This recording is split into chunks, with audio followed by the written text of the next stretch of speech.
موضوع الدرس في أحكام المؤمنات المهاجرات سورة الممتحنة تفسير ابن كثير. الحمد لله رب العالمين والصلاة والسلام على أشرف الأنبياء وسيد المرسلين سيدنا محمد وعلى آله وأصحابه أجمعين. اللهم صل على سيدنا محمد وعلى آل سيدنا محمد كما صليت على إبراهيم وعلى آل إبراهيم في العالمين إنك حميد مجيد. أعوذ بالله من الشيطان الرجيم. بسم الله الرحمن الرحيم. يا أيها الذين آمنوا إذا جاءكم المؤمنات مهاجرات فامتحنوهن الله أعلم بإيمانهن فإن علمتموهن مؤمنات فلا ترجعوهن إلى الكفار لا هن حل لكم ولا هم يحلون لهن وآتوهم ما أنفقوا ولا جناح عليكم أن تنكحوهن إذا آتيتموهن أجورهن ولا تمسكوا بإثم الكوافر واسألوا ما أنفقتم وليسألوا ما أنفقوا ذلكم حكم الله يحكم بينكم والله عليم حكيم. وإن فاتكم شيء من أزواجكم إلى الكفار فعاقبتم فآتوا الذين ذهبت أزواجهم مثل ما أنفقوا واتقوا الله الذي أنتم به مؤمنون. قال المؤلف والمفسر رحمه الله تعالى أدام النفع بعلومه وعلومكم في الدارين آمين إلى أن قال كما قال الإمام أحمد حدثنا يعقوب حدثنا أبي حدثنا ابن إسحاق حدثنا داود بن الحسين عن إكرمة عن ابن عباس رضي الله تعالى عنهما أن رسول الله صلى الله عليه وسلم رد ابنته زينب على أبي العاص وكانت هجرتها قبل إسلامه ب6 سنين على النكاح الأول ولم يحدث شهادة ولا صداقا. رواه أبو داود والترمذي وابن ماجه ومنهم من يقول بعد سنتين وهو صحيح لأن إسلامه كان بعد تحريم المسلمات على المشركين ب2 وقال الترمذي رحمه الله تعالى ليس بإسناده بأس ولا نعرف وجه هذا الحديث ولعله جاء من حفظ داود بن الحسين. اب مفسر رحمۃ اللہ علیہ فرماتے ہیں حضرت ابن عباس رضی اللہ تعالیٰ عنہ سے روایت ہے کہ حضور صلی اللہ علیہ وسلم نے جب آپ کے داماد جو ہیں ابی العاص مسلمان ہو کے آ گئے تو آپ نے بیٹی زینب جو ہے پھر اپنے اصل خاوند کو عطا فرما دی اور اس کے لیے کوئی نیا حق مہر یا نیا خطبہ یا نیا نکاح نہیں پڑھا گیا، اسی نکاح کو قائم رکھا گیا. بعد نے فرمایا 6 سال کے بعد، بعد نے فرمایا 2 سال کے بعد. وسمعت عبد بن حمید یقول سمعت یزید بن ہارون یذکرون ابن اسحاق هذا الحدیث وحدیث ابن الحجاج یعنی ابن ارطاط عمرو بن شعیب عن نبیہ عن جدہ ان رسول اللہ صلی اللہ علیہ وسلم رد ابنته على ابي العاص بن الربيع بمهر جديد ونكاح جديد. فقال يزيد حديث ابن عباس اجود اسنادا والعمل على حديث عمرو بن شعيب. ثم قلت وقد روى حديث الحجاج بن ارطاط عن عمرو بن شعيب الامام احمد والترمذي وابن ماجه وضعفه الامام احمد وغير واحد والله اعلم. واجاب الجمهور عن حديث ابن عباس بان ذلك كان قضيه عين يحتمل انه لم تنقض عدتها منه لان عليه الاكثرون انها متى انقضت العده ولم يسلم انفسخ نكاحها منه وقال آخرون بل اذا انقضت العدة هي بالخيار ان شاءت اقامت النکاح واستمرت وان شاءت فسخت وذهبت زوجت وحملوا علیہ حدیث ابن عباس۔ اب مفسر رحمۃ اللہ علیہ فرماتے ہیں کہ ایک دوسری روایت میں یہ آتا ہے کہ ان عمرو بن شعیب ان ابیہ ان جدہ کہ حضور صلی اللہ علیہ وسلم نے اپنی بیٹی کا نکاح ابو العاص بن الربیع جو آپ کا داماد تھا، لیکن مہر بھی جدید اور نکاح بھی جدید۔ اب یہ حدیث فرماتے ہیں کہ حدیث ابن عباس جو ہے وہ سند کے اعتبار سے تو اس روایت سے بہتر ہے، لیکن عمل اسی پر ہے۔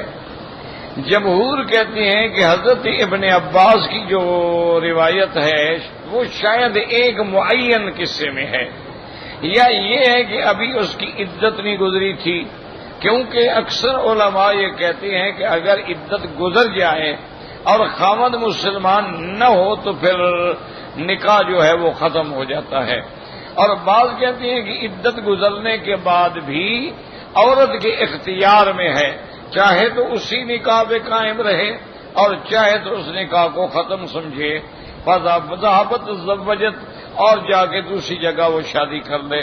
وحملوا علیہ حدیث ابن عباس۔ اب مسئلہ یہ ہے سمجھیں کہ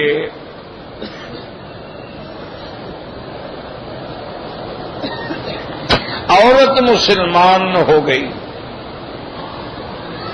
اور دار الحرب سے دار الاسلام میں آ گئی تو نکاح خود بخود ختم ہو جاتا، کیونکہ وہ مسلمہ ہے، وہ کافر ہے۔ اب وہ عدت اس لیے گزارتی ہے تاکہ استبراء ہو جائے کہ بھی اس کے پیٹ میں تو کوئی چیز نہیں ہے، سب کا شوہر سے حمل ہے تو پھر وضع حمل تک دیکھنا پڑے گا، ورنہ وہ نکاح جو ہے ختم۔ اب بعض علماء جو فرماتے ہیں وہ کہتے ہیں کہ اس کی ایک شکل یہ بھی ہے کہ عورت مسلمان ہو گئی، خامند مسلمان نہیں ہوا، لیکن ابھی عدت نہیں گزری کہ خامند مسلمان ہو گیا، تو پھر وہی پہلا نکاح کافی ہے۔ عورت مسلمان ہو گئی، خامند جو ہے مسلمان نہیں ہوا، عدت گزرنے کے بعد عورت جو ہے نکاح ختم ہو گیا، لیکن چاہے تو اسی نکاح پہ بیٹھی رہے، وہ کہتی ہے کہ میں انتظار کروں گی کہ شاید وہ مسلمان ہو جائے، تو چاہے تو دوسری جگہ شادی کر لے۔ لیکن جو فیصلہ ہے نا جمہور کا، ہمیشہ یاد رکھیں کہ روایات جو ہیں وہ مختلف ہوتی ہیں۔ فیصلہ یہ ہے کہ جب تباین دارین ہو گیا نکاح ختم، اب عدت کے بعد عورت نکاح جدید کرے گی، چاہے وہ پہلے خامند کے پاس بھی چاہے، نکاح بھی ہوگا اور پھر حق میں کیوں پہلے نکاح ہی ختم ہو گیا تو اس نکاح کو کیسے آدمی استمرار کیا جائے؟ تو فتویٰ جمہور کا اسی بات پہ ہے کہ وہ نکاح ختم ہو جائے گا۔ اب مدت گزرنے کے بعد عورت کسی دوسری جگہ نکاح کرے تو نئے نکاح سے نکاح کرے گی اور حق المہر بھی نہیں ہوگی، اور اگر وہی پہلا شوہر آ جائے مسلمان ہو کے پھر اس سے بھی نیا نکاح ہوگا اور حق المہر بھی نہیں ہوگا۔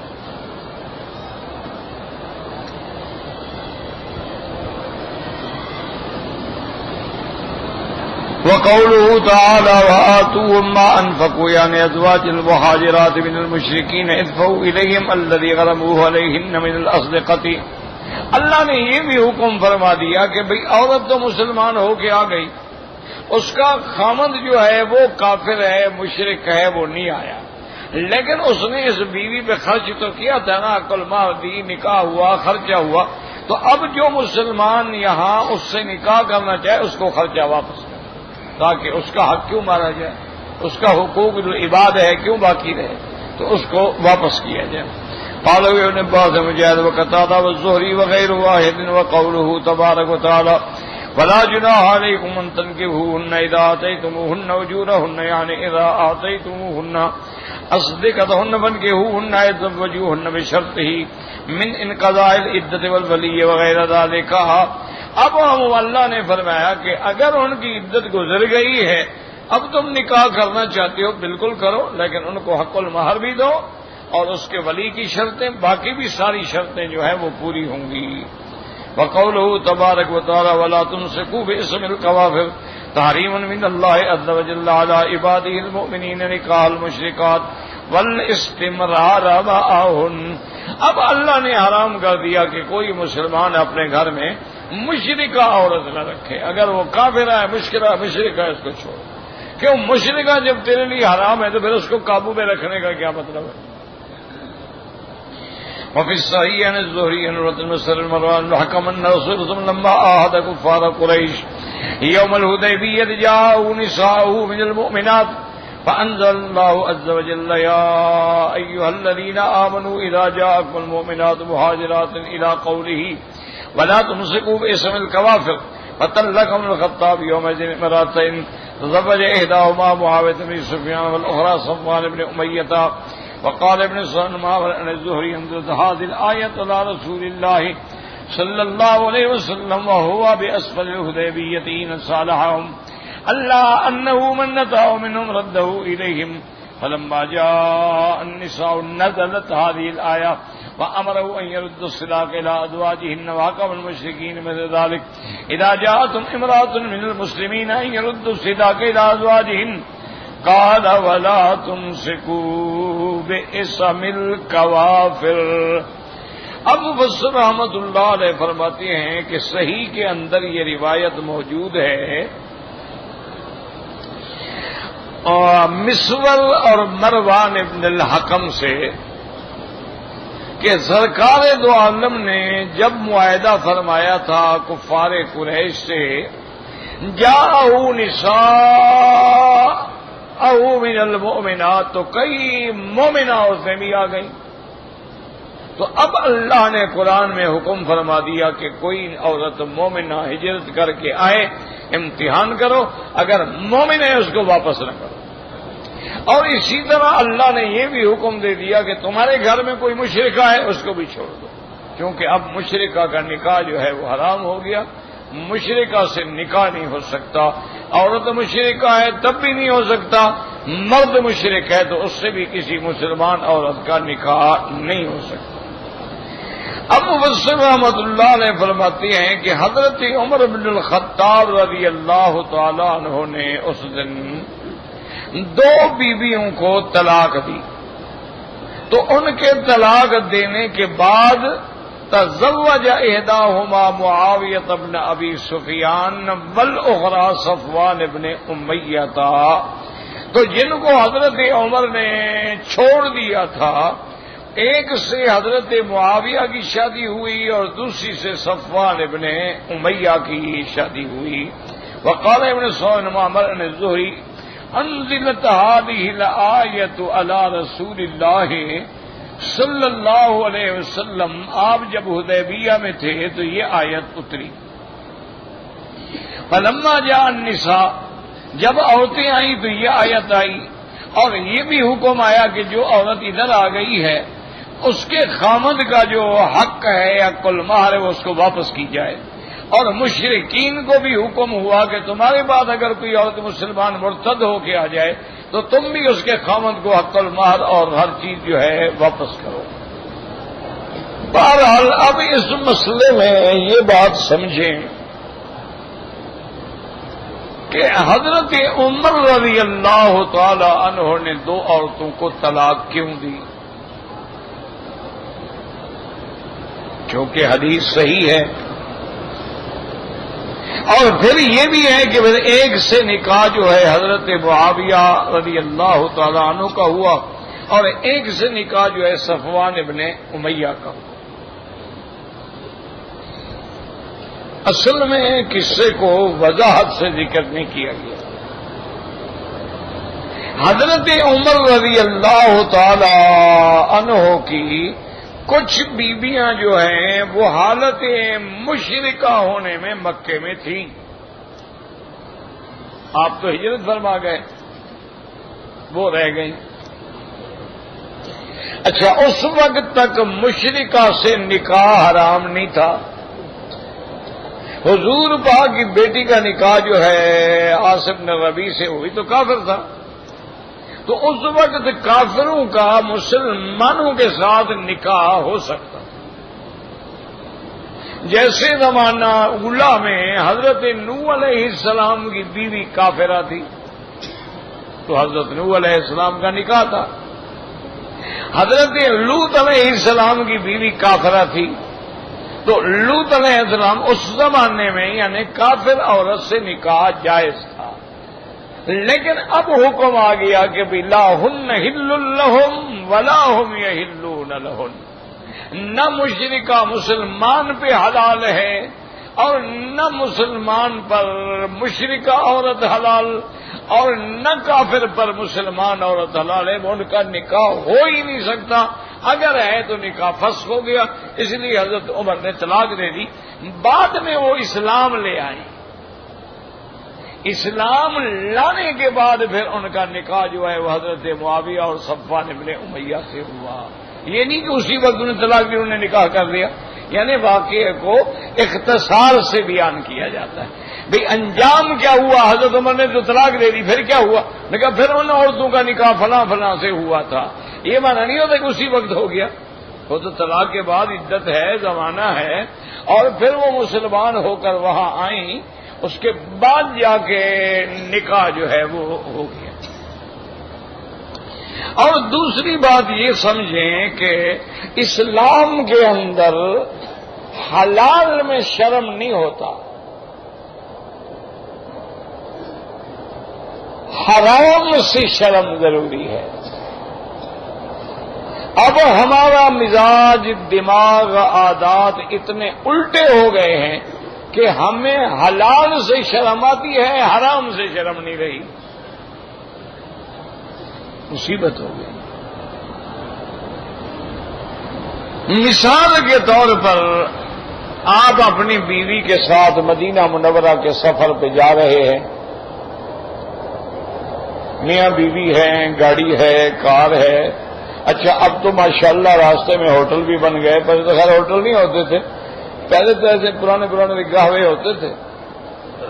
بڑی مشکل سے مستورہ وغیرہ میں اچھی مچھلی مل جاتی تھی تازہ، تو ورنہ تو بس وہی چاول اور کبسا اور ایسی چیزیں ہوتی تھیں.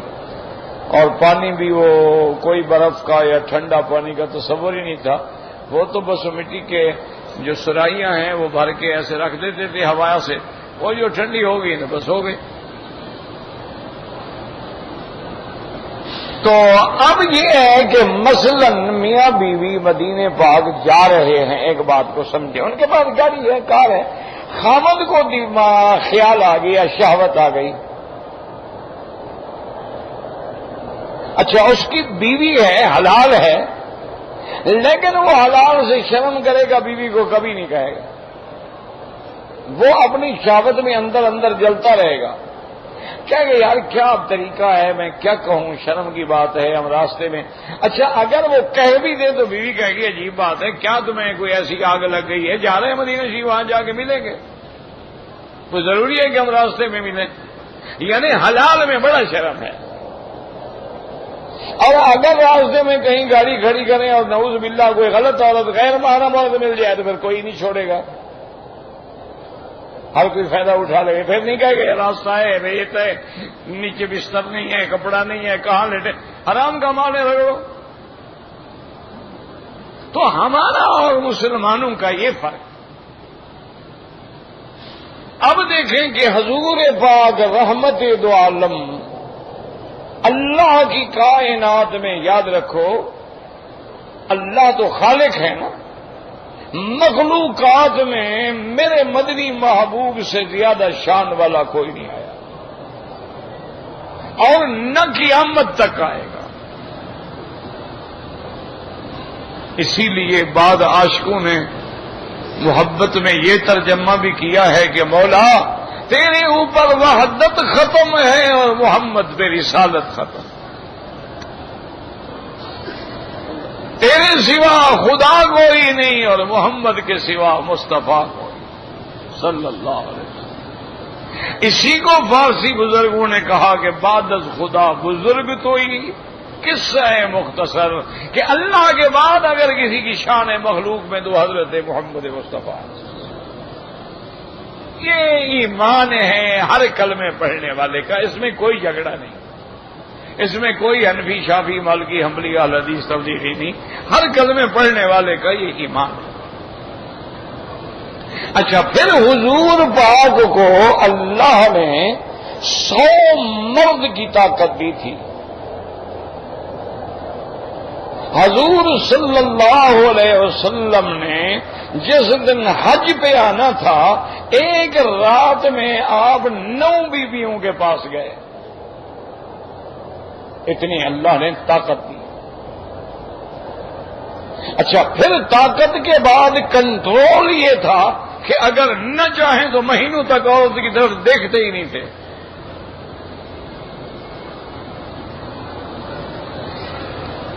اب بی بی ام سلمہ فرماتی ہیں کہ جب حج سے ہم مزدلفہ میں آئے عرفات سے، تو حضور پاک نے فرمایا کہ جو عورتیں ہیں یا بچے ہیں یا ضعفہ ہیں یا بکریاں چرانے والے ہیں، ان سب کو اجازت ہے کہ 12 بجے رات کے بعد مغربی عشاء وہاں مزدلفہ میں پڑھیں، وہاں کچھ دیر بیٹھے، اس کے بعد چلے جائیں مینا۔ تو بی بی فرماتی ہیں کہ ہم وہاں سے چل پڑے اور ہم نے فجر کی نماز مینا میں ادا کی، اور فوراً ہم نے کنکریاں ماری، اور کنکریاں مارنے کے بعد نہر اور بال کٹا کے فوراً مکے میں پہنچے، طواف زیارت کیا اور غسل کر کے کپڑے پہن کے تیار ہو گئے۔ پتہ نہیں حضور بلا لیں، حلال ہے، کوئی حلال میں شرم نہیں۔ حضرت عبداللہ ابن عمر جیسا آدمی رضی اللہ عنہما مکہ مکرمہ میں آئے، طواف زیارت کیا، واپس مینا جا رہے تھے۔ اس زمانے میں راستے تو تھے نہیں، یہ پہاڑوں کے اوپر سے اترنا پڑتا تھا، کوئی راستہ ہی نہیں تھا۔ مینا جانا آنا کوئی اتنا آسان نہیں تھا۔ یہ تو اللہ اس حکومت رشیدہ کو جزائے خیر عطا فرمائے کہ انہوں نے مشکلات ہی حل کر دیے ہیں کہ اب گاڑیوں کے الگ راستے ہیں، پیدل والوں کے الگ راستے ہیں، اور اس پہ مینا تک عرفات تک چھت ڈالی گئی ہے کہ دھوپ بھی نہ لگے پیدل چلنے والے کو۔ اور اب تو ماشاءاللہ ٹرین چلا رہے ہیں، اس سال تو انشاءاللہ ٹرین چلے گی، پچھلے سال بھی چلی تھی، اس سال اور زیادہ چلے گی، اور 1-2 سال کے بعد تو سمجھو سارے حاجیوں کا مسئلہ ہی حل ہو گیا۔ ٹرین پہ جائیں گے، ٹرین پہ آئیں گے، نہ دھواں، نہ کوئی ٹریفک جام، نہ پریشانیاں۔ اچھا، پھر جدہ سے مکہ، مکہ سے مدینہ منورہ، سب ٹرین جائے گی، 2 گھنٹے میں آدمی مدینہ پہنچ جائے گا۔ تو یہ تو بہرحال جو خدمت کر رہے ہیں نا، اس کا تو کوئی مثال ہی نہیں ہے، بس ایک ہے کہ اللہ ان کو بدلہ عطا فرمائے۔ یہ حاجیوں سے نہیں کماتے، یہ دماغ سے نکال لو، نہ عمرے والوں سے کماتے ہیں۔ حکومت تو 1 ریال بھی فیس نہیں لیتی۔ یہ جو تم دیتے ہو پیکج وغیرہ، یہ تو تمہارے اپنے ایجنٹوں کی کمائی ہے، ہوٹل والوں کے کرائے ہیں، ان کی فیسیں ہیں، تمہارے ہوائی جہازوں کے کرائے ہیں۔ حکومت سعودی تو کچھ نہیں لیتی،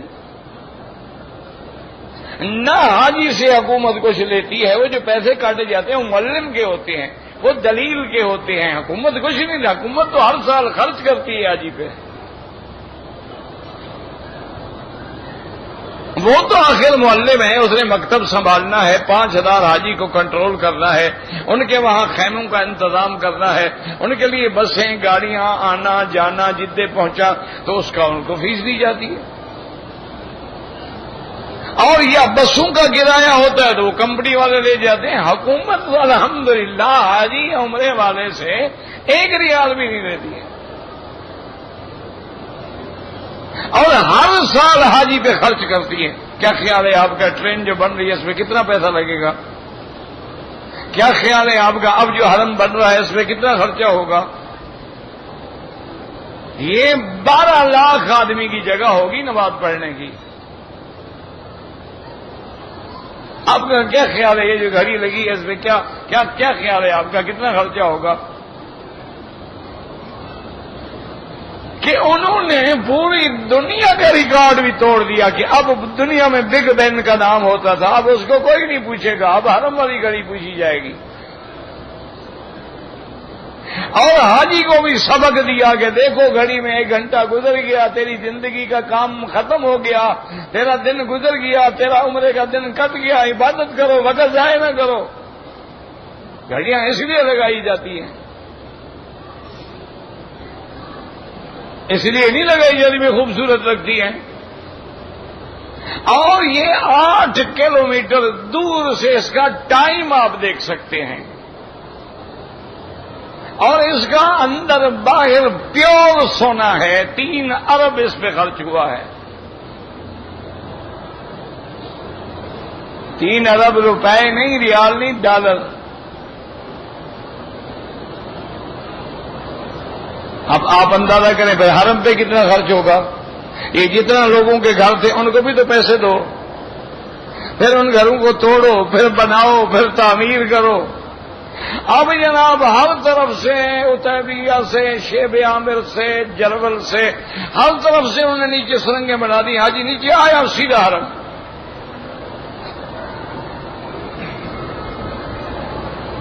تو ان کے تو خدمات کا کوئی تصور ہی نہیں ہے نا۔ اس زمانے میں تو مینا جانا ایک حضرت امتحان تھا، جوتے ٹوٹ جاتے تھے، پتھر ہے، روڑے ہیں، کنکر ہے۔ تو حضرت عبداللہ ابن عمر نے اپنی بیوی سے فرمایا کہ بھئی میری تو خواہش ہو رہی ہے ملنے کی۔ تو بیوی نے کہا مجھے تو انکار نہیں ہے، میں آپ کی بیوی ہوں، لیکن میں نے تو ابھی بال بھی نہیں کٹوائے ہیں، گویا میں احرام میں ہوں۔ تو حضرت عمر نے فرمایا کہ یہ کون سا مشکل بات ہے؟ تو آپ نے اس کے بال لے کے دانتوں سے کتر کے پھینک دیے، فرمایا اب تو کٹ گئے نا، تو حلال ہے، کوئی شرم نہیں، بیوی ہے اس کی۔ اور حضور نے فرمایا جو تم بیوی کو کھانا کھلاتے ہو یا بیوی سے جمع کرتے ہو، اس پر بھی اللہ تمہیں ثواب عطا فرمائیں گے۔ صحابہ نے پوچھا یا رسول اللہ عجیب بات ہے، کھانا کھلانا بیوی کا ہماری ذمہ داری ہے، اچھا جمع کرتے ہیں تو ہم خود فائدہ اٹھا رہے ہیں، نفع اٹھا رہے ہیں، لذت حاصل کر رہے ہیں، اس پہ ثواب کا کیا مطلب ہے؟ آپ نے فرمایا عجیب آدمی ہو، اگر یہی کام غیر عورت سے کرو تو گناہ ہوگا؟ اس نے کہا ہاں یا رسول اللہ، وہ تو فرمایا پھر یہاں ثواب کیوں نہیں ہوگا؟ اسی لیے علماء نے لکھا ہے کہ الملاعبۃ والمداعبۃ، اگر کوئی آدمی اپنی بیوی سے ہنسی مذاق کھیل کود کر رہا ہے تو یہ نفل پڑھنے سے بھی زیادہ ثواب ہے۔ وجہ کیا ہے سمجھو؟ نفل پڑھنے سے تو نماز کا ثواب ہوگا نا، جب بیوی سے پیار کرے گا تو پھر باہر تو مکالا نہیں کرے گا نا، وہ تو جہنم سے بچے گا نا، بیوی تو اس کی ڈال ہے نا۔ جب آدمی کا گھر میں پیٹ بھر گیا ہے تو باہر چاہے کوئی بریانی پیش کرے کون کھاتا ہے؟ کہے گا میں کھانا کھا چکا ہوں۔ یہ اندر کے بھوکے ہوتے ہیں نا جو باہر منہ مارتے ہیں، کیونکہ ہماری عورتوں کا مثلا مزاج ہے نا کہ جس دن دعوت ہو، شادی ہو، کہیں جانا ہو، پورا فل میک اپ کر کے ڈریس اپ ہوگی، اور آگے پیچھے شوہر کے لیے ایسے بیٹھی ہوگی جیسے کوئی ڈائن بیٹھی ہو بال کھول کے۔ وہ بیچارے کے سارے جذبات دیکھتے مر جاتے ہیں، کہتے ہیں اس بلا کے ساتھ کون ملے؟ پھر وہ باہر منہ کالا کرے گا کہ نہیں کرے گا؟ تو اس لیے ہمیشہ یاد رکھیں کہ شریعت میں کوئی شرم نہیں۔ ایک عورت آئی حضور کے پاس، اس نے کہا یا رسول اللہ یہ 2 آدمی ابھی جہم بھی ہے اور معاویہ بھی ہے، یہ دونوں میرے ساتھ شادی کرنا چاہتے ہیں، میں آپ سے مشورہ لینا چاہتی ہوں میں کس سے شادی کروں؟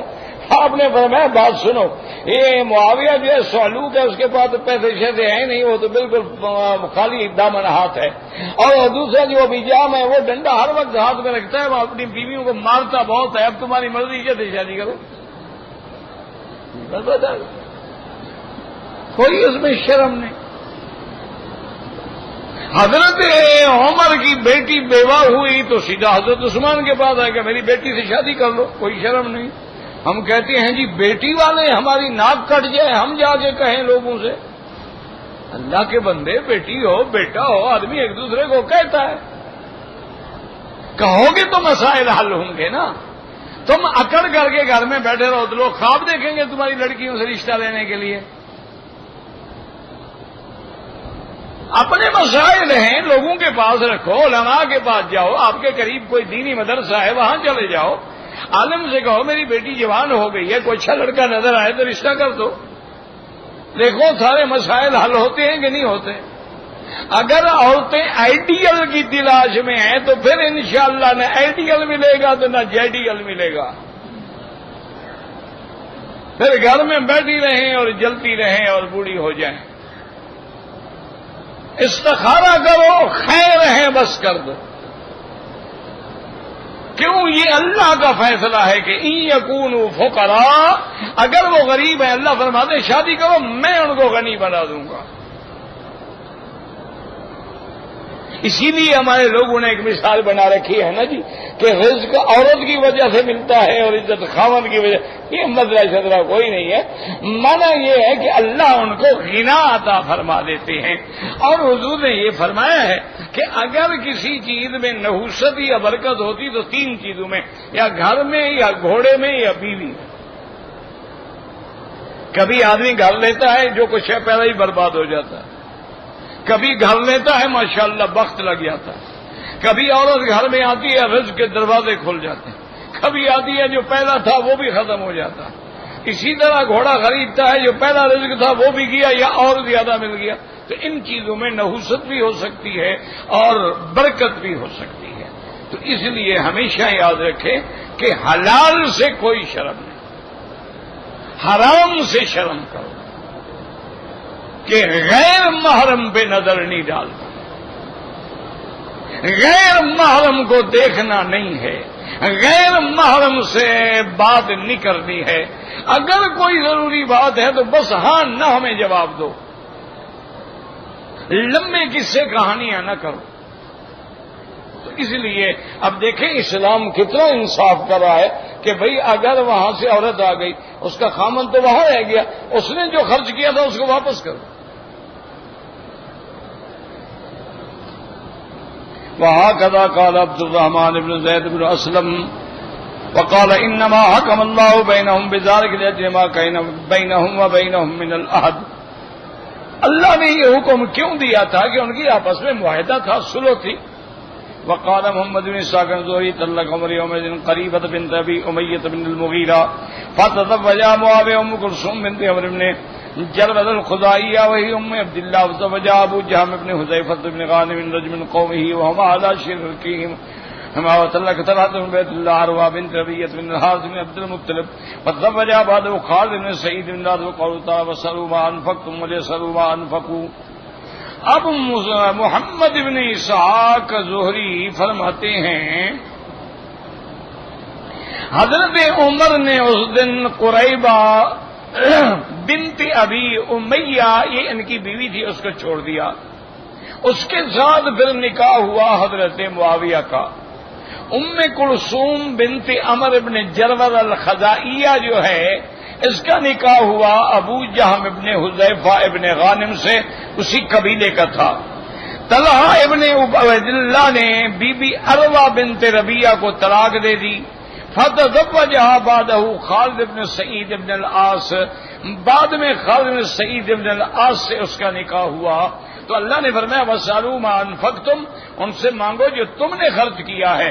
بل يَسْأَلُوا مَا أَنفَقُوا، اور وہ مانگیں جو انہوں نے خرچ کیا ہے.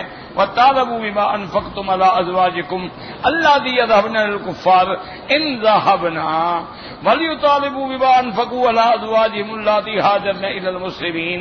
وَقَوْلُهُ تَعَالَىٰ ذَٰلِكُمْ حُكْمُ اللَّهِ يَحْكُمُ بَيْنَكُمْ وَفِي الصُّلْحِ وَاسْتِثْنَاءِ النِّسَاءِ مِنْهُ وَالْأَمْرُ بِهَٰذَا كُلُّهُ حُكْمُ اللَّهِ يَحْكُمُ بِهِ بَيْنَ خَلْقِهِ.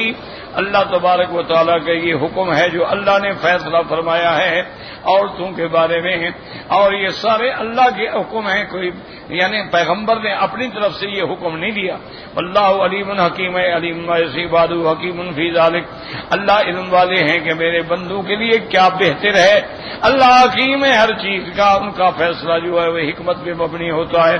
اب فرماتے ہیں من فاتکم شیء من ازواجکم الکفار فعاقبتم فآتوا الذين ذهبت أزواجهم مثل ما أنفقوا قال مجاهد وقتادة هذا في الكفار الذين ليس لهم أحد إذا فرت إليهم امرأة يدفع إلى زوجها شيئا. فرماتے ہیں کہ کافروں کے بارے میں ہے جن کے ساتھ کوئی عہد نہیں، اگر عورت بھاگ جائے فلم يدفع إلى زوجها شيئا وإذا جاءت منهم امرأة لا يدفع زوجها شيئا، اگر اس کا خاوند واپس نہ کرے، وہاں کی کوئی عورت بھاگ کے آئے تو پھر تم بھی اس کا خرچ جو ہے ان کو واپس نہ کرو. حتی يدفع زوج الصاحب إليهم مثل نفقته عليها، یعنی اس کے بدلے میں تم بھی روک لو، وہ دے دے تم بھی دے دو. وإذا جاءت منهم امرأة لا يدفع إليها وقال ابن جرير حدثنا يونس قال حدثنا وهب قال أخبرني يونس الزهري قال أقر المؤمن بحكم الله فأدوا ما أمروا به من نفقات المشركين التي أنفقوا على نسائهم. اللہ کے ایمان والوں نے تو فیصلہ قبول کیا اور جو عورتیں آئیں ان کا سارا خرچہ ان کے شوہروں کو واپس کر دیا. وَأَبَى الْمُشْرِكُونَ أَن يُقِرُّوا بِحُكْمِ اللَّهِ بِمَا فَرَضَ عَلَيْهِم مِّنْ أَدَاءِ نَفَقَاتِ الْمُسْلِمِينَ، لیکن مشرکوں نے واپس نہ کیا. وَإِنْ فَاتَكُمْ شَيْءٌ مِّنْ أَزْوَاجِكُمْ مِنَ الْكُفَّارِ فَعَاقَبْتُمْ فَآتُوا الَّذِينَ ذَهَبَتْ أَزْوَاجُهُم مِّثْلَ مَا أَنفَقُوا وَاتَّقُوا اللَّهَ الَّذِي أَنتُم بِهِ مُؤْمِنُونَ. فلو أنها ذهبت بعد هذه الآية امرأة من أزواج المؤمنين المشركين رد المؤمنون إلى زوجها النفقة الذي أنفق عليها من العقد الذي بأيديهم الذي أمروا أن يردوها المشركين من نفقاتهم التي أنفقوا على أزواجهم اللاتي آمنوا وهاجرن ثم ردوا إلى المشركين فإن كان بقي لهم والعقب ما كان بقي من صداق النساء الكفارين آمنوا وهاجرن. فقال له في بعض في هذه الآية يعني إن لهكت امرأة رجل من المهاجرين بالكفار أمر الرسول أن يعطى مثل ما أنفق من الغنيمة وهذا قول مجاهد. فعاقبتم أصبتم غنيمة من قريش وغيرهم فاتوا الذين ذهبت أزواجهم مثل ما أنفقوا يعني مهر مثلها. وهكذا قال مسروق إبراهيم وقتادة ومقاتل والضحاك وسفيان الثوري أيضا. وهذا لا ينافي الأول لأنه إن أمكن الأول فالأولى فإلا فمن الغنائم التي تؤخذ من أيدي الكفار وهذا أوسع واختيار من دين ولله الحمد والمنة. اب مسئلہ یہ تھا کہ اگر عورت آ گئی تو اس کے خامند کو ہم سارا خرچہ دیں، ادھر کی کوئی عورت چلی گئی تو اس کا خامند جو ہے خرچہ ادا کرے. مسلمان نے تو ادا کر دیا لیکن کافروں نے تو نہیں دیا. تو اب وہ ہم کیسے لیں؟ تو اللہ نے حکم دے دیا کہ اگر جنگ ہو مال غنیمت میں مال آئے تو اس سے لے دیا جائے تاکہ مسلمانوں کا حق جو ہے وہ پورا ہو جائے. یا یہ کیا کہ ایک عورت آئی تھی اس کے خامد نے کچھ نہیں دیا، ادھر سے ایک عورت گئی، یہ اس کو نہ دے اس کو دے دے تاکہ حق جو ہے برابر ادا ہو جائے. واللہ تعالی اعلم.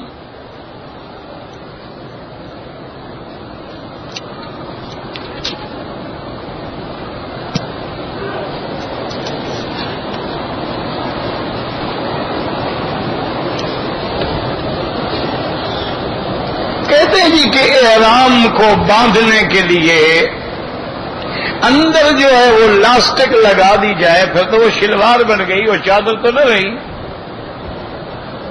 تو حرام ہے.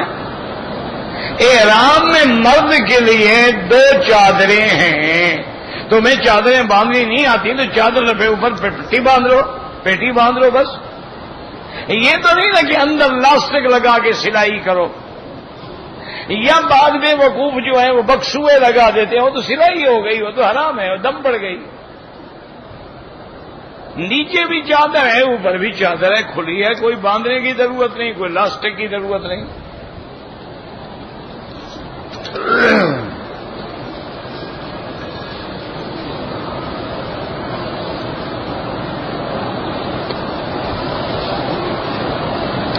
کہتے ہیں جی کہ میں نے ایک عورت سے شادی کی، عورت کا حق مہر جو تھا اس کے بھائی نے لے کے استعمال کر لیا. حق المہر تو ہم نے بیوی کو دینا تھا یا اس کے بھائی کو دینا تھا؟ اس کا بھائی کھا گیا، تم جانو بھائی جانے، بیوی کو تو حق المہر ادا کرو نا. حق المہر تو بیوی کا ہے، نہ وہ اس کے باپ کا ہے نہ اس کے بھائی کا ہے، وہ تو خالصتاً عورت کا حق ہے. اب کہتا ہے جی کہ عورت کے بارے میں طلاق کا معاملہ چل رہا ہے، عورت کا بھائی کہتا ہے کہ میری بہن کو طلاق دو تو پھر میں آپ کو مہر کے پیسے دے دوں گا. بھائی اس کے پاس جو پیسے ہیں وہ تمہارا نہیں، وہ حرام ہے، وہ تیرا حق ہے، تم اپنا لے لو، لیکن عورت کو پوری طرح حق المہر دو گے کیونکہ تمہاری بیوی رہ چکی ہے، چاہے طلاق ہو چاہے کچھ، حق المہر اس کا ہے۔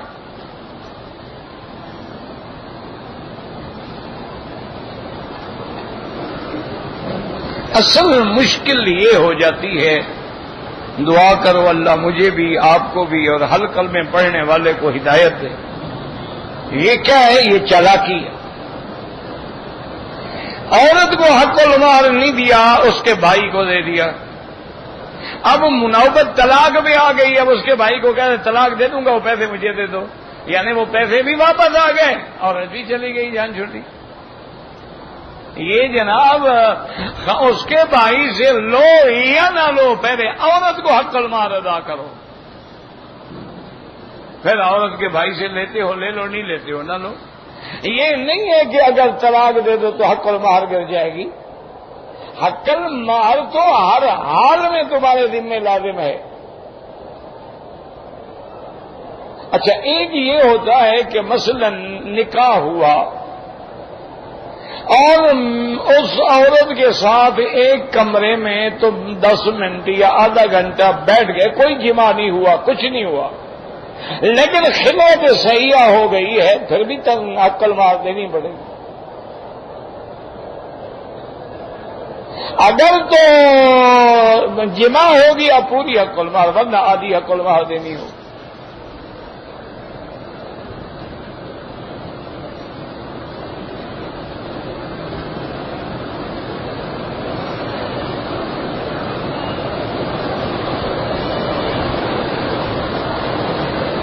کہتے ہیں کہ میری بیوی مجھ سے بہت لڑائی کرتی ہے، مجھے کوئی وظیفہ بتا دے۔ وظیفے سے بابا کیا ہوتا ہے؟ پہلی بات تو یہ ہے کہ عورت کی لڑائی کے وجوہات ہوتے ہیں، جب اصل وجہ کو دور نہ کیا جائے تو وظیفے کیا کریں گے؟ وہ مثال ہے نا، ایک آدمی نے آ کے ایک مولوی صاحب سے پوچھا کہ جی ایک کتا مر گیا ہے کنویں میں، ہم پانی کتنا نکالیں؟ اس نے کہا 200 ڈول نکال دو۔ وہ بیچارہ چلا گیا لیکن سمجھ نہ آیا، دماغ مطمئن نہ ہوا۔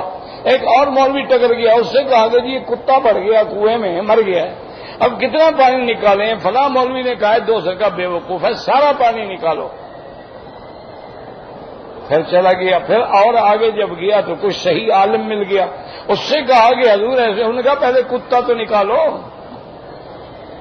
کتا اگر اندر پڑا رہے سارا پانی بھی نکال دو تو کیا ہو جائے گا، یا 200 ڈول نکالو گے، پہلے کتا نکالو۔ تو اصل وجہ جو ہے تمہاری اور بیوی میں لڑائی کی، اصل وجہ کو ڈھونڈو کہ لڑائی کا سبب کیا ہے۔ جب تک اس اصل سبب کو دور نہیں کرو گے تو نہ وظیفے کام آئیں گے نہ تویز کام آئیں گے۔ اور اکثر اسباب یہ ہوتے ہیں کہ مرد جو ہیں وہ اپنی بیوی کے جو حقوق زوجیت ہیں، جذبات ہیں، وہ صحیح معنی میں پورا نہیں کر سکتا، پھر عورت لڑے گی نہیں تو کیا کرے گی؟ دوسری وجوہات یہ ہوتی ہیں کہ عورت کو کبھی اس نے ایک پیسہ بھی نہیں دیا، یہ سمجھتے ہیں یہ سارا گھر اس کا، سارے گھر کو کیا کرے، آگ لگائے وہ، اور جی سارا گھر اس کا، ہم نے اس کو کبھی منع کیا؟ منع نہیں کیا، تم نے کبھی اس کو کہا کہ جی یہ 200 ریال مہینے کا لے لو، یہ تمہاری مرضی ہے، چیز خریدو، کپڑا خریدو، کچھ کرو، یہ تمہارا خرچی ہے، وہ تم نہیں کرتے ہو تو عورت تنگ آتی ہے۔ اس کے کوئی گھر والے ملنے آ گئے، کوئی ماں باپ آ گئے، کوئی بھائی بہن آ گئے، کوئی بچے آ گئے، کیا دیں ان کے، اس کے ہاتھ میں تو ہے کچھ نہیں، وہ لڑے گی نہیں تو کیا کرے گی؟ پھر وہ کہے گی چلو اگر مجھے یہ آرام سے نہیں رکھتا تو میں بھی تو اس کو آرام نہ کرنے دوں نا۔ یہ بھی جب آئے تو آگے لڑائی کی آگ تیار ہو۔ اور تیسری وجہ یہ ہوتی ہے کہ بعض عورتیں فطری طور پہ ہوتی ہی لڑاکا ہیں، اللہ نے جتنے مرد عورتیں بنائی ہیں نا، ان سب کی مثال ایسے ہے، کسی کی بکری جیسی ہوتی ہے، کوئی گائے جیسی ہوتی ہے، کوئی بھینس جیسی ہوتی ہے، کوئی کتی جیسی ہوتی ہے، ہر وقت کاٹتی رہتی ہے. یہ حالات ہیں. حضرت مرزا جانا رحمت اللہ علیہ جو تھے، بڑے اللہ کے اولیاء میں سے تھے. ان کی بیوی جو تھی بڑی بدزبان تھی. حضرت نے اپنے خادم سے، پٹھان خادم تھا ان کا، اس سے کہا کہ جاؤ اور کہو مہمان آئے ہیں، ذرا 2-3 آدمیوں کے لیے چائے بنا کے بھیج دے. وہ واپس آیا بیچارہ تو اس کی آنکھیں سرخ، پٹھان کا چہرہ سرخ، وہ آگ بنا ہوا. تو حضرت سمجھ گئے، حضرت کیا بات ہے؟ انہوں نے کہا حضرت کیا بات ہے؟ یہ تمہارا بیوی ہے، خدا کی قسم میرا بیوی ہوتا میں گولی مار دیتا. انہوں نے کہا حضرت میں نے چائے کا کہا، اس نے 500 گالی آپ کو دیا اور 1000 مجھے دیا. یہ بیوی ہے؟ خدا کے لیے ایسا بیوی کو طلاق دو، ہم آپ کو اپنی بیٹی دیتا ہے. حضرت ہنستے رہے، مسکراتے رہے. اللہ والے لوگ تھے. تھوڑی دیر کے بعد جب خان کا غصہ بھی ٹھنڈا ہو گیا تو حضرت نے فرمایا دیکھو خان صاحب، حدیث میں آتا ہے ما یحب لنفسک یحب لاخیک، ما یکرہ لنفسک یکرہ لاخیک.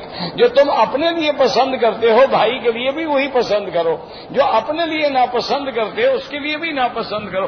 میں تو ایک عذاب سے گزر رہا ہوں، میں طلاق دے کے دوسرے بھائی کے گلے میں ڈالوں تو اس حدیث کی مخالفت ہے. اس نے کہا بات تو ٹھیک ہے، بس ہم کو تو ہے. انہوں نے کہا ایک بات، اس نے کہا دوسری بات سنو خان صاحب، مجھے جو اللہ نے یہ مقام دیا ہے ولایت کا، اسی بیوی کی وجہ سے تو ملا ہے کہ وہ بکواس کرتی ہے، میں صبر کرتا ہوں، اللہ مجھے اونچا کر دیتے ہیں. تو جس کی وجہ سے میں ولایت حاصل کر رہا ہوں اس کو چھوڑ دو، عقل کی بات کرو. اور نے کہا پھر ہم کو تو یہ مسئلہ سمجھ نہیں آتا، ہم پٹھان لوگ ہیں نا، ہم تو بس وہ گولی والا بات جانتا ہے، اور ہم کو یہ مسئلہ سمجھ نہیں آتا. تم برداشت کر سکتے کرو، ہم نہیں کر سکتا. تو یہ بھی بات ہوتی ہے، مہربانی کرو تویز شویز پہ زور نہ لگاؤ. آج تم میرا کہنا مانو، شام کو جا کے اس کو 100 ریال پیش کرو، اس کو کوئی 100 ریال ہے، اپنے منشے سے جا کے کوئی چیز لے لو مکے سے، دیکھو رات خیر کی گزرتی ہے کہ نہیں. یہ اصل تویز پہ عمل کرو. مولوی مکی کا تویز کچھ نہیں کرے گا. تویزوں سے کام ہوتے تو ساری دنیا تویز لے کے نہ ہو جاتی، کیڑے نہ پڑ جاتے دشمن کی توپ میں.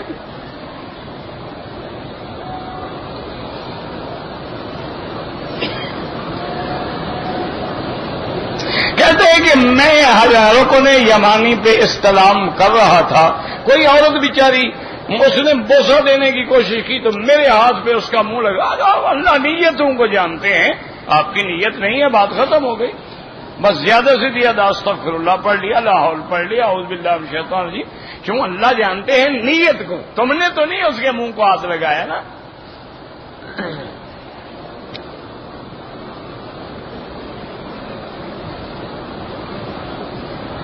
مسئلہ بتائیں کہ اچھا جنازے کی نماز میں میرا بھائی حنفی مسلک میں نماز جنازہ کی پہلی تکبیر کے بعد ثنا ہے، دوسری تکبیر کے بعد درود شریف ہے، تیسری تکبیر کے بعد دعا ہے بس. لیکن امام احمد بن حنبل اور امام شافعی رحمت اللہ علیہ کے نزدیک پہلی تکبیر کے بعد سورت فاتحہ ہے، اس کے بعد درود شریف ہے اور اس کے بعد دعا ہے. کیونکہ وہ کہتے ہیں ان کے نزدیک ہر نماز میں فاتحہ ضروری ہے. تو امام صاحب فرماتے ہیں اصل میں تو جنازہ جو ہے یہ نماز ہے ہی نہیں. کون سی ایسی نماز ہے جو رکوع سجود کے بغیر ہو؟ یہ تو ہے ہی دعا. اور پھر یہ جو امام صاحب پڑھتے ہیں موطا امام محمد میں حضرت ابی ہریرہ سے یہ حدیث بھی موجود ہے.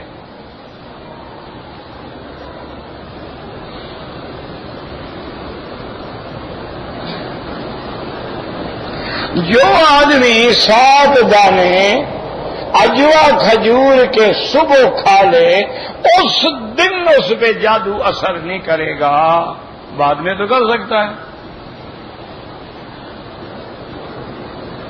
یہ انگلی جو ہے جب کہو نا اشہد اللہ الہ الا اللہ، یعنی لا الہ غیر الہ کی نفی کرو گے، اللہ کا اس بات کرو گے۔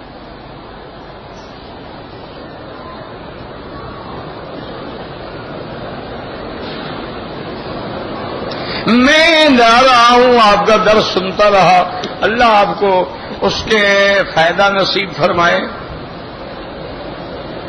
کہتے ہیں کہ بعض عورتیں جو ہیں صرف دوپٹے لے کے پھر رہی ہیں، بالکل ناجائز ہے۔ جن عورتوں کا چہرے کھلے ہوئے ہیں، باریک کپڑے پہنے ہوئے ہیں، اللہ کے گھر میں ہونے کے باوجود بھی ان پہ لعنت برستی ہے۔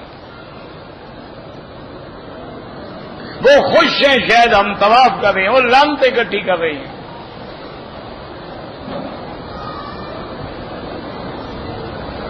کہتے ہیں جی کہ جیسے فیروزہ ہے، یاقوت ہے یا زمرد ہے، اس سے بیماریوں کا فائدہ اللہ کو پتا ہے، مجھے تو پتا ہے نہیں۔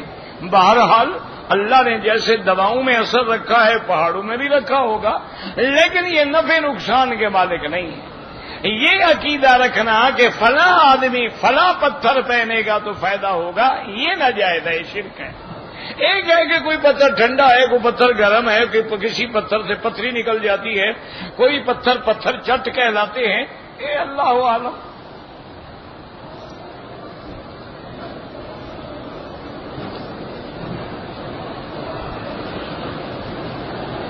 زکات کا نصاب جو ہے 7.5 تولے سونا ہے یا 52 تولے چاندی ہے۔ آپ چاندی کی قیمت لگا لیں، سونا مہنگا ہے، اللہ کے لیے مہنگائی کا کیوں فکر کر رہے ہو؟ جتنے پیسے زیادہ خرچ کرو گے اتنا فائدہ ہوگا۔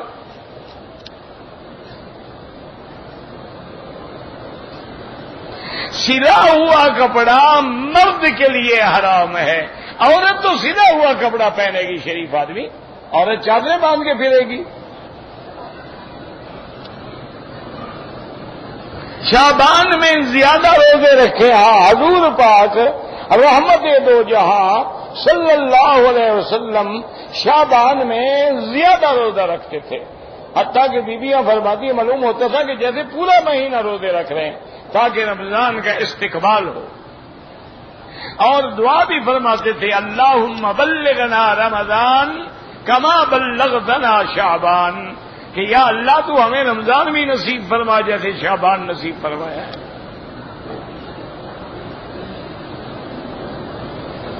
کہتے ہیں جی کہ یہ تو میرا بھائی تمام احادیث میں موجود ہے کہ حضور نے فرمایا کہ جو عورتیں متبرجات ہیں یا جو عورتیں متشبہین و متشبہات ہیں ان پہ اللہ کی نظر، سارے سیاہ کی حدیثوں میں موجود ہے۔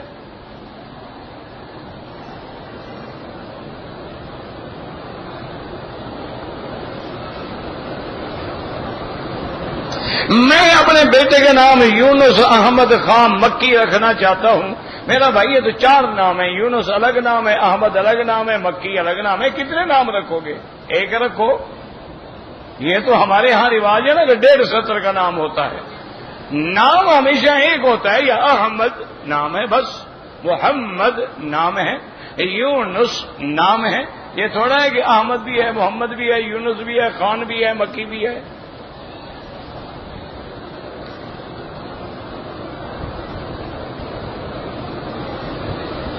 اگر کوئی آدمی گھر میں داخل ہو، والدہ ہے یا ہمشیرہ ہے، بال کھول کے کنگھی کر رہی ہے، اسی لیے حکم ہے نا کہ گھر میں داخل ہونے سے پہلے اپنی آمد کی خبر کرو، کچھ نہیں کر سکتے کر دو تاکہ وہ ہوشیار ہو جائے۔ اسی لیے اسلام نے پابندی لگائی ہے نا، کیونکہ دیکھنا ناجائز ہے۔ یہ تھوڑا ہے کہ تم اپنی بہن کے بال ہوں یا کھلے ہوں اور دیکھتے رہو، یہ بالکل حرام ہے، بالکل ناجائز ہے۔ اسی لیے حکم ہے کہ گھر میں آدمی اچانک داخل نہ ہو، اسی لیے حکم ہے کہ آدمی سفر سے واپس آئے تو اچانک گھر میں داخل نہ ہو، بلکہ محلے کی مسجد میں بیٹھ جائے، 2 رکعت نماز تحیت المسجد پڑھے، اور جو لوگ آ جائیں ان کو مختصر حال حوال سنائے، پھر ان کے لیے دعا کرے، اس کے بعد گھر جائے تاکہ گھر والوں کو بھی پتہ لگ جائے کہ آدمی پہنچ گیا ہے۔ ربنا تقبل منا انك انت السميع العليم وتب علينا إنك أنت التواب الرحيم. اللهم فرج هم المهمومين، نفس كرب المكروبين، واقض الدين عن المدينين، واشفنا واشف مرضانا ومرضى المسلمين. یا اللہ بیماروں کو شفا عطا فرما. یا اللہ ہماری ظاہری، باطنی، روحانی، جسمانی، نفسانی بیماریاں، پریشانیاں اپنی رحمت سے دور فرما. یا اللہ بے دینوں کو دین عطا فرما، بے اولادوں کو اولاد عطا فرما. جن کی اولادیں ہیں ان کو صالح بنا. یا اللہ جن کے گھروں میں بچیاں ہیں ان کو خیر کے رشتے نصیب فرما. یا اللہ بے روزگاروں کو روزگار عطا فرما. یا اللہ اسلام کی عزت اور غلبے کا فیصلہ فرما. یا اللہ کفار کی ذلت اور شکست کا فیصلہ فرما.